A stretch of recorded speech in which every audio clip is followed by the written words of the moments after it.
Good afternoon friends, welcome to the king of stock market. स्वागत है आप सबका आज की daily news of stock market में। आज है तारीख 19 मई 2022 और आज क्या माहौल रहा सेंसेक्स और निफ्टी 50 का, आइए देखते हैं। तो जैसा कि आप सब ने देखा कि आज कल जब मैंने कहा था कि थोड़ा कॉशियस रहने की ज़रूरत है, ये एक पुल बैक है, लेकिन ये कितना सस्टेन रहता है ये आज पता चलेगा। और वही हुआ जिसका डर था। सेंसेक्स और निफ्टी दोनों ही 2.5% से भी ज़्यादा डाउन ट्रेंड कर रहे थे। ग्लोबल सिनेरियो पूरा का पूरा डाउन था। नैस्डैक ने ऑलमोस्ट 0.5% तक का डाउन साइड दिखा दिया था कल रात को। और SGX निफ्टी के रुझान भी 16,000 के नीचे के ही आ रहे थे। और एट द एंड सेलर्स जो है वो पूरे की पूरी निफ्टी 50 को 15,700, 15,800, 15,700 तक ले गए थे। और निफ्टी बैंक भी 2.48% डाउन दिखाई दे रही थी। और ये जो ओवरऑल जो प्रॉब्लम है, इसमें एक और रीज़न ये भी है कि RBI 1% तक और रेपो रेट बढ़ा सकती है, ऐसे अनुमान इन्वेस्टर्स को लग रहे हैं। वो चीज़ें ही हैं जो FII और DII को थोड़ा चिंता करवा रही है। थोड़ा ये टेंशन वाला इश्यू है, इसकी वजह से ही आप देखें तो लगातार पिछले कई सीजन्स से FII अपनी पूरी की पूरी जो सेलिंग है वो दमदार सेलिंग कर रही है, अपने पैसे निकाल रही है इंडियन स्टॉक मार्केट से। लेकिन हर चीज़ का एक एंड होता है। अब एक लेवल आ जाता है, उसके बाद हर एक चीज़ सस्ते लगने लगती है। वैसे ही स्टॉक मार्केट का भी अभी अगर ये जो इश्यूज चल रहा है तो वो इसको सिर्फ हम करेक्शन बोलेंगे, इसको कोई क्रैश नहीं बोलेंगे। अगर थोड़ा बहुत भी गवर्नमेंट की तरफ से कुछ स्टेप्स लिए जा रहे हैं तो वो अच्छे के लिए ही है, इन्फ्लेशन को कंट्रोल करने के लिए ही है। तो अपने अगर आपने सही इन्वेस्टमेंट किया है तो बिना किसी तरह के डर के उस स्टॉक में निवेशित रहें। और अगर ऐसा कोई भी स्टॉक आपके पोर्टफोलियो में है जो कि बहुत ही ज़्यादा हाई वैल्यू पे आपने लिया है, या जिसकी आपने कोई भी छानबीन किए बगैर बस ऐसे ही किसी के रिकमेंडेशन से लिया है, तो मेरा सुझाव यही है कि अगर उसमें ज़्यादा नुकसान नहीं हो रहा है तो उसमें से निकल जाए, क्योंकि कमाई के मौके अब आपको बहुत मिलेंगे। अब जो लेवल आने वाले हैं वहाँ से आपको कमाई के बहुत मौके मिलेंगे, बस कैश अपने हाथ में रखिए। और निफ्टी 50 का अगर हम आज देखें तो 15,917 से ओपन हुआ था, ऑलमोस्ट 16,000 के रेंज को तोड़ ही दिया। कल 16,240 तक पहुंच के वापस लुढ़का और 15,917 में ओपनिंग दी। ट्राई किया 16,000 तक पहुंचने का, 15,984 तक का हाई लगाया और उसके बाद धड़ांग से 15,775 तक पहुंच गया था। एट दी एंड 15,800 का जो लेवल है उसको रिस्पेक्ट किया और उसके ऊपर क्लोजिंग दी। लेकिन अभी भी खतरा टला नहीं है। कल कैसा ओवरऑल ग्लोबल सिनारियो रहेगा उसके ऊपर सब डिपेंडेंट है।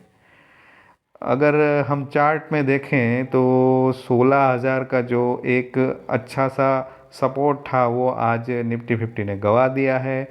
दूसरी बार सेंसेक्स 15,800 के नीचे चला गया था। वैसे 15,650 तक भी जब रशिया यूक्रेन वॉर डिक्लेयर हुआ था उस टाइम पे निफ्टी 50 पहुंच गया था, लेकिन वहां से एक सडन बाउंस बैक लिया था।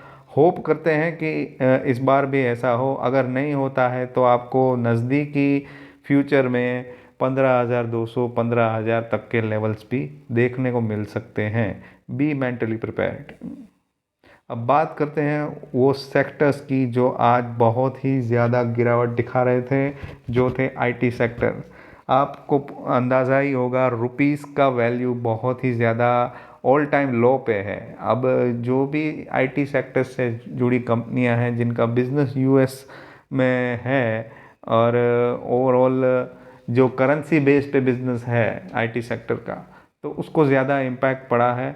और मेटल और वो सब चाइना में, जिस तरह से चाइना सबसे बड़ा इंपोर्टर है मेटल का, अब वहाँ पे कुछ इश्यूज चल रहे हैं जिसकी वजह से मेटल्स में अप एंड डाउन हो रहा है। लेकिन इसमें ज़्यादा पैनिक होने की ज़रूरत नहीं है, क्योंकि जितनी जल्दी हो सके ये मेटल्स का जो कमोडिटी का जो सेक्टर है उसमें आप कोई भी एक दिन का कुछ भी प्रिडिक्शन नहीं कर सकते, क्योंकि पूरा का पूरा ये गोल्ड और सिल्वर की तरह ही ग्लोबल लेवल पे, मतलब इंटरनेशनल लेवल पे ही इसकी सब वैल्यूएशन हर रोज़ चेंज होती रहती है।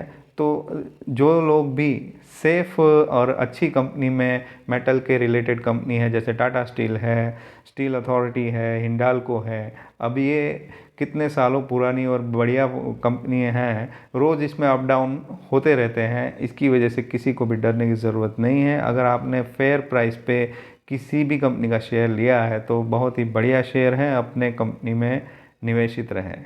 उसके अलावा ऑटो, कमोडिटी, बैंक, फाइनेंस, हर एक सेक्टर में, मतलब कि आज कोई भी ऐसा सेक्टर नहीं था जो बच पाया हो। इवन FMCG में भी -65% की गिरावट देखने को मिल रही थी। मतलब कि आज ओवरऑल सेलर्स पूरी तरह से हावी हो चुके थे और बुल्स का कहीं भी दूर दूर तक कोई पता नहीं था। अब बात करते हैं वो स्टॉक्स की जो आज सबसे ज़्यादा पिटे। अब जैसा कि मैंने आपको बताया कि जो सेक्टर सबसे ज़्यादा पिटा है IT सेक्टर, तो उसी के रिलेटेड ही कंपनी है विप्रो, HCL और इन्फो। सब में ऑलमोस्ट 5% से ज़्यादा की गिरावट देखने को मिली। ये सभी बहुत ही शानदार कंपनियां हैं दोस्तों। अगर आपको अच्छे प्राइस पे लॉन्ग टर्म विजन के साथ लेना है तो ये सही मौका है। आप अगर और गिरावट होती है तो और इसको अपने पोर्टफोलियो में ऐड कीजिए। ये आपके फ्यूचर को बेहतरीन बनाने वाले रिटर्न्स दे सकती है।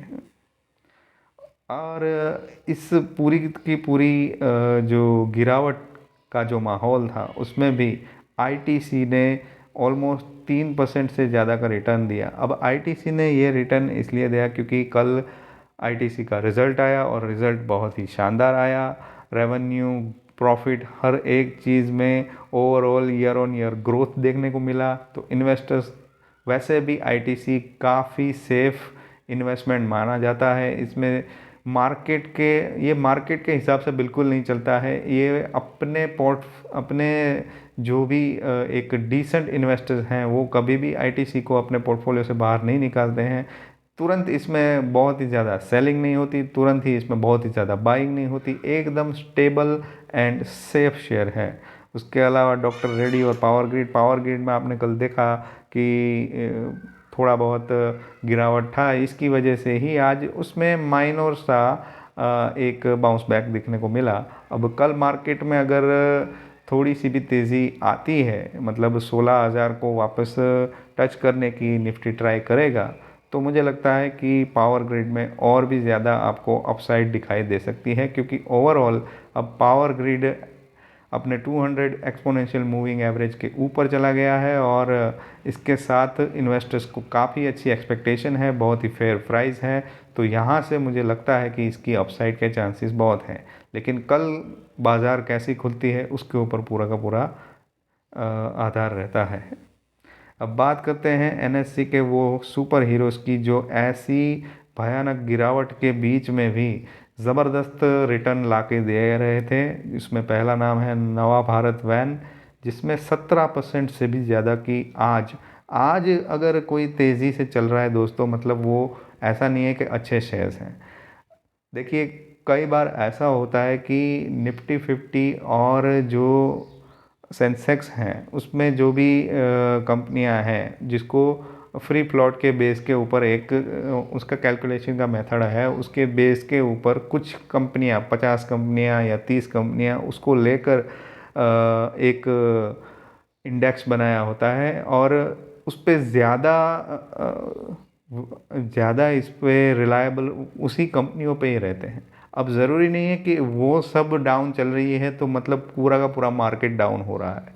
कई बार ऐसा भी होता है कि निफ्टी 50 के ऑपोजिट काफ़ी सारे शेयर्स होते हैं जो कि बहुत ही ज़बरदस्त तेज़ी बता रहे होते हैं। और कई बार ऐसा होता है कि जब निफ्टी ज़बरदस्त तेज़ी में हो लेकिन कुछ शेयर ऐसे हैं जो बिल्कुल ही पिट रहे होते हैं, 10%, 5%, 20% तक की डाउनसाइड दिखाई देते हैं। और वैसा ही आज भी हुआ। हर रोज़ कोई ना कोई एक विनर होता है और एक लूज़र होता ही है, जिसको निफ्टी 50 के अप या डाउन से कुछ फ़र्क नहीं पड़ता है। दूसरा है एम के ग्लोबल, जिसमें 13% की तेज़ी देखने को मिली, और तीसरा है एन के इंडस्ट्री, जिसमें 10% की तेज़ी देखने को मिली। लेकिन सबसे ज़्यादा अगर हम किसी पे मुझे लगता है कि जिसमें रियल में किसी इन्वेस्टर को इंटरेस्ट जगा है, तो वो था नवा भारत वैन, क्योंकि इसका वॉल्यूम भी ज़बरदस्त था। आप देख सकते हैं कि ₹250 का शेयर 50 लाख से भी ज़्यादा का आज उसमें वॉल्यूम दिख रहा है। इतना ट्रेड हुआ है आज इसमें, मतलब कि ये सिर्फ कोई फेक तेज़ी नहीं थी, इसमें एक्चुअल में बड़े प्लेयर्स इंटरेस्टेड हुए थे। तो मुझे लगता है कि अगर एक दो दिन में आपको इसमें और भी ज़्यादा अपसाइड देखने को मिल सकती है। अब बात करते हैं वो शेयर्स की जो कि आज क्योंकि पूरी की पूरी गिरावट का माहौल था और इन्वेस्टर्स को एक बहाना मिल गया कि इसमें से एग्ज़िट कर देते हैं, ऐसे 3 शेयर्स जो कि थे ओवरऑल एनएससी के टॉप लूजर्स, जिसमें पहला था Tamil news print, tips industry and Vijaya diagnostics. Almost सभी 10% से ज़्यादा डाउन दिख रहे थे।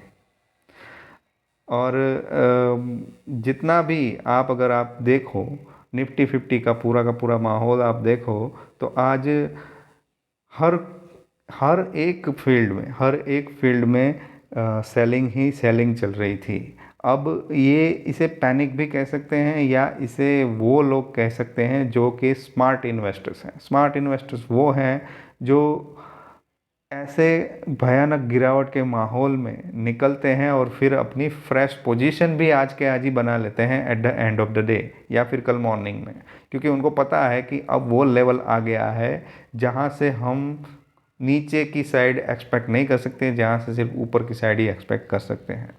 तो आप भी इसी तरह से एक स्मार्ट इन्वेस्टर्स बनिए। कभी भी ऐसा मत सोचिए कि यहाँ से अब और कितना गिरावट होगा। इससे भी ज़्यादा गिरावट हो सकती है, इससे भी ज़्यादा भयानक गिरावट हो सकती है। किसी भी चीज़ का कोई प्रेडिक्शन नहीं हो सकता। अगर आप कभी भी किसी टाइम पे एंट्री ले रहे हैं तो आपको सिर्फ ये चीज़ देखनी है कि जो स्टॉक में मैं एंट्री कर रहा हूँ वो जिस प्राइस पे है उसको सेंसेक्स के ऊपर या नीचे जाने से कुछ फ़र्क पड़ता है। अगर वो फेयर प्राइस है तो आप किसी भी वक्त उसको बाय कर सकते हैं। अगर वो फेयर प्राइस नहीं है और आपको ट्रेडिंग के पर्पज़ से लेना है, तो मेरा सुझाव यही है कि उसके कुछ सपोर्ट और रेजिस्टेंस लेवल को अच्छी तरह से समझने के बाद ही उसमें एंट्री करें। उम्मीद करता हूँ आपको आज कुछ ना कुछ सीखने को मिला होगा। आज हम कोशिश करेंगे कि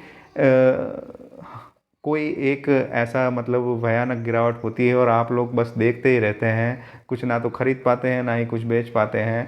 तो हमने ये सोचा है कि कभी कभी पॉसिबल हो तो आपके लिए कोई अच्छा स्टॉक का रेकमेंडेशन हम करें। ये कोई टिप्स नहीं है, बस हम आपको ये बता रहे हैं कि जो लेवल्स हैं जो हमको दिख रहे हैं कि जहाँ से आपको कुछ कमाई हो सकती है, तो हम आपको ये सजेशन देंगे कि अगर आपके पास कोई एक्स्ट्रा मनी है तो आप इसमें इन्वेस्ट कर सकते हैं।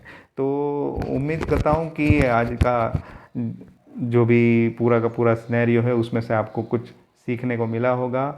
अपने अच्छे शेयर्स में निवेशित रहें। Wish you all the best. God bless you.